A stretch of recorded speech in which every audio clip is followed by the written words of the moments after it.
my mother needs a tissue. Caleb.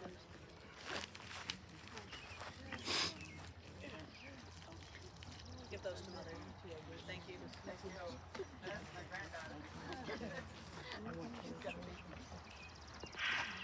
Stuff these under your eyelids. Okay, so one of my two stories is I finally convinced her to go to Boston with me to go to the open house at my school. We pushed her around in a wheelchair. I was a very pushy grandchild. And Amen. You can keep your 2 cents, thanks. I jest.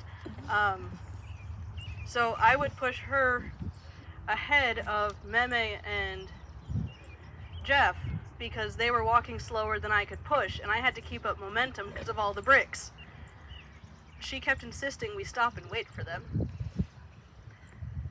No, Grandma, we cannot stop. I cannot stop and start on bricks. It will not end well. No, stop. Wait for them to catch up. Stops. They catch up, starts pushing, launches her out of chair. Not actually, but it was close. It was every 3 minutes. Stop and wait. Where are they? Stop and wait. No. Just almost launch. And the second story, my favorite band is like alternative punk rock. They were having a virtual concert, which she happily sat through twice. Not a Christian band. No. But she sat happily through it twice. Because I can make her do things. And she didn't do anything that she didn't want to do. So she loved you. There you go. Someone else. Just wait another moment. Yeah. Yes, sir.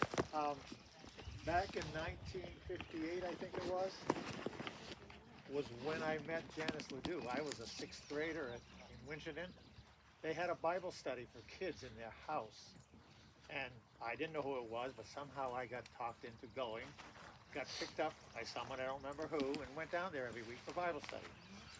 And I really think that they were probably a huge influence in the whole family going to Pine Street Baptist Church. So.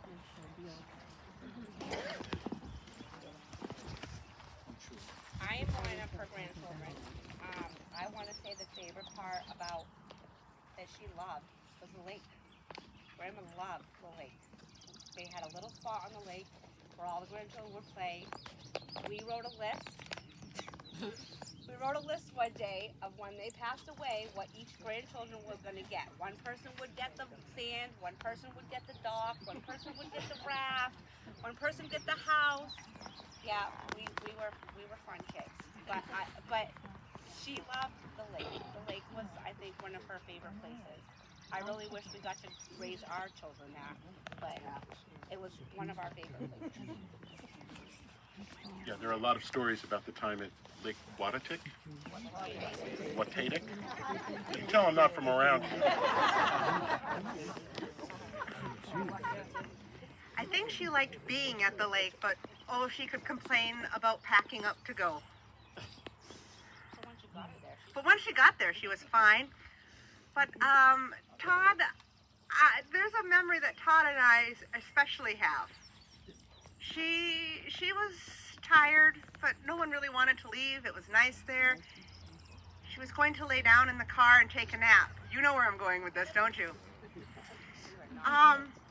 She really wasn't a fan of dogs, but Grandpa had a dog, Beulah, border collie, beautiful black and white dog. Beulah loved to swim. Beulah loved to dig in the sand. Beulah loved the lake. But Grandma liked her personal space. Beulah also liked Grandma's personal space.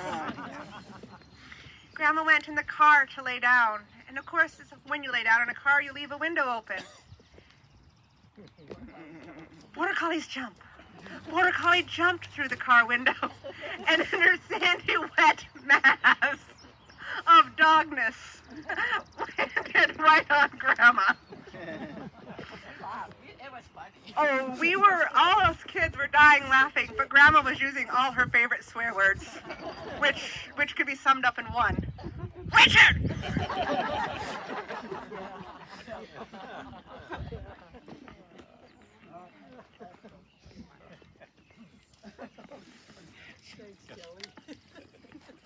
After I was just born, I think they had gotten their new carpet done, and she never let me live this down, and I will live with it for as long as I exist.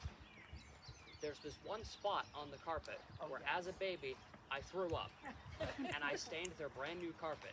And every time we went over, every time we went to visit, we point out, you threw up on my carpet right there.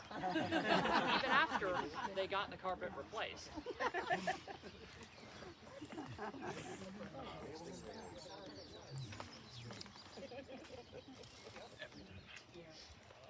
Go ahead.